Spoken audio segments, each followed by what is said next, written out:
Hi, I'm Danielle, and this is Chatter Out Loud, a podcast where I share thoughts and TV commentary on shows I like to watch. Now, before I start, I want to ask that you go ahead and like, follow, share, and subscribe.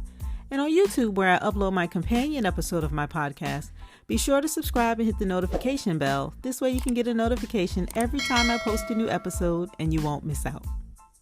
So welcome back. Thank you so much for joining me. Your presence is very much appreciated. All right, while I wait on the live feeds to return, I thought I'd get in a quick update on tonight's eviction. It was a live eviction. There was a lot packed into tonight's episode. The eviction wrapped it up and ended the episode. And I'll get to that in a minute.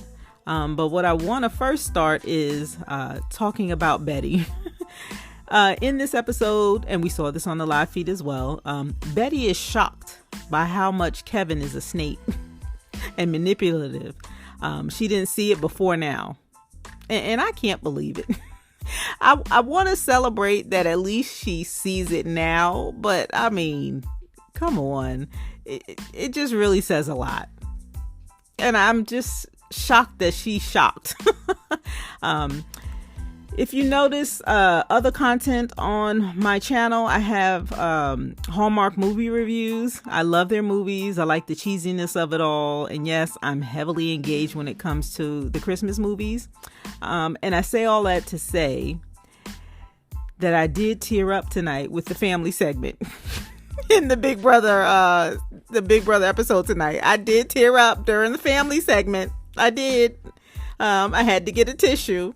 When they got the phone calls, and the phone calls / visit, right? They had to go to the phone room and their loved ones or family member was on the other side of the glass and they had to pick up the phone to talk with them. So that was a good segment. That touched my heart. A few observations. Kevin's girlfriend, I think her name is Ashley, right? She wore a fake wedding ring. That cracked me up because we all know that Kevin is in a relationship with her, but he's not married. But the whole house thinks he's married.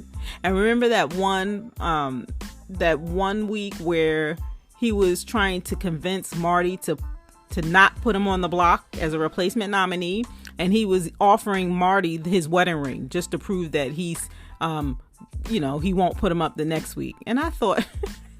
I can't wait for them to find out that he was never married. I mean, but that's how Kevin played the game. But it was just funny seeing his girlfriend. She's like, look, I have a wedding ring. I have a fake ring. I ordered it. And then it was like a little serious. And he's like, I love you so much. And we can do this for real, And she was like, and he walked closer to the window. And she's like, please don't propose right now. I will kill you. I just thought that was hilarious.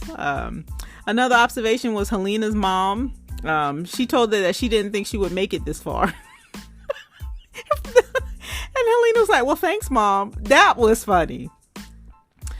Josh. The way he trotted over to that glass window and hugged the window, it just was so dramatic. And then he did the ugly cry. It was just so Josh, but he just cracks me up. He's so emotional and so dramatic. He just ran over to the window and practically collapsed on it and hugged it. It was over the top. All right, they gave us a jury segment in this episode. Herman was celebrating his 30th birthday, and it just so happened that was the same day they was expecting the newest jury member. Gino ran in and said, the Greek is here. And I had forgotten that he went by Gino the Greek. I got so entrenched in everything else. I forgot that, that's how he introduced himself to us, right? He's Gino the Greek. Anyway, they were shocked to see him. Herman fell to the floor and they were all yelling, oh no, what? It just was like a bromance happening right there. They were like, oh, jumping in each other's arms. And it just was, I don't know. It was excited to see him, but shocked at the same time. And so, when new jury members come in, they tell the other house guests what happened and stuff like that. And they did show, let me finish here. So Gino was updating them on what had happened, right? And then as he's explaining, and towards the end, then we see Summer and Marty come down the stairs. More yelling, and they were shocked even more. And I found it interesting when Marty came in.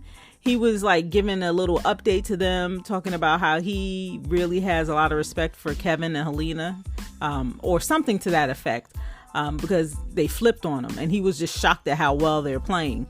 And Marty says, see, he even flipped on me, and you called me a snake. He was talking to Herman. And the one observation I had there was, I just found it interesting that he was still holding on to Herman calling him a snake. Just like he was upset when Gino said he was a backstabber, right? Words really hurts Marty's feelings. That's what I see here, right? Anyway, they were all excited to see each other. It was really fun to watch. We did see the part of the jury segment where they were watching the tape. I don't know who brought in the tape, but they were watching the tape of the latest eviction in terms of how Marty and Summer were put on the block and then evicted.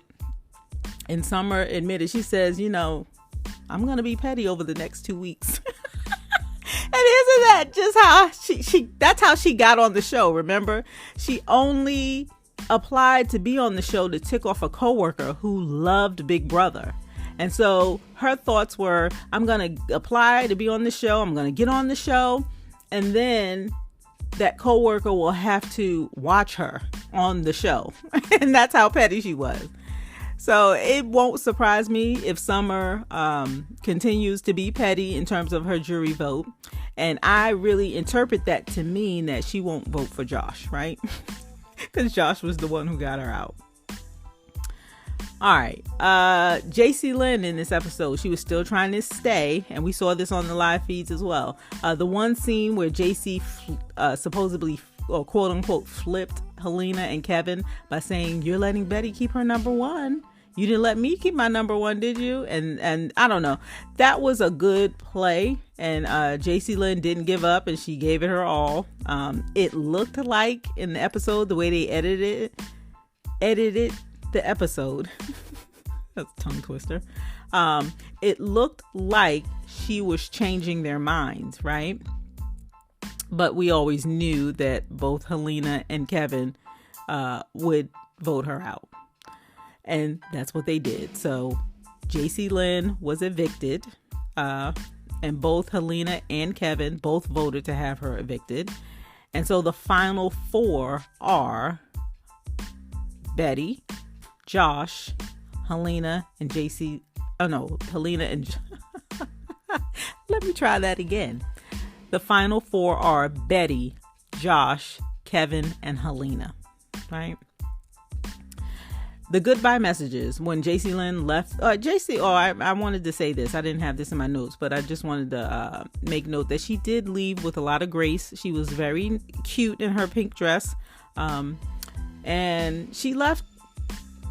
It was very graceful, and it was a nice exit. And I'm saying that for a reason, because later on when she was talking to Arissa, we saw the other side of JC Lynn come out. So what I'm referring to are the goodbye messages, right? And I don't remember seeing one from Betty. I have to watch the episode over once it posts, but Josh and Kevin's goodbye messages were nice, right? But Helena, when she got on there, Helena was a little cold, I must say. And she told JC Lynn she focused too much on love, and that's why she's out there.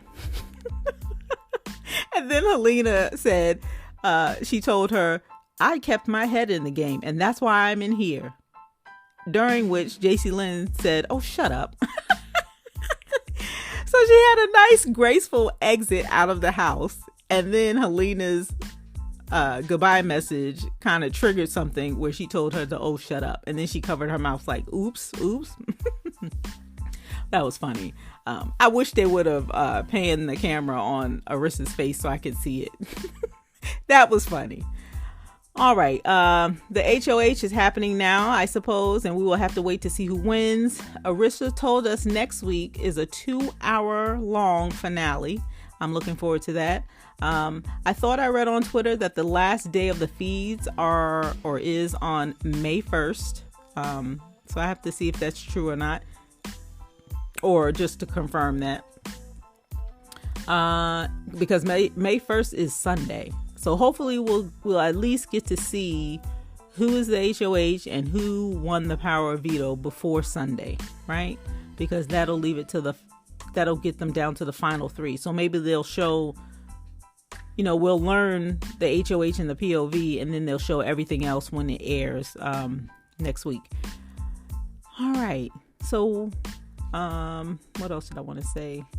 Oh yeah, Canada will vote for their favorite house guests, and they'll get $10,000. The winner, the favorite house guest, will get $10,000. And I did learn that the runner-up gets the $20,000. And then, of course, the grand prize is the $100,000, the trip, and then $10,000 worth of clothing. So, who do you think, what did you think about tonight's eviction? Yeah, let me phrase that again. That just sounded so wrong, right? What did you think about tonight's eviction? Was the right house guest evicted? Who do you think will make it to final 3? Do you already have predictions for who will win the entire season? How about who's going to win Canada's favorite player? I always like to see that. All right, so you have to let me know what you think in a comment. And that's all I have. So be sure to come back and give me a listen. I'd love for you to like, share, follow, and subscribe. Thank you very much. All right. My name is Danielle, and you're listening to my podcast, Chatter Out Loud. Thank you so much for joining me. And as always, I appreciate your support. And that's all I have. Thanks again for listening, and I'll talk to you next time.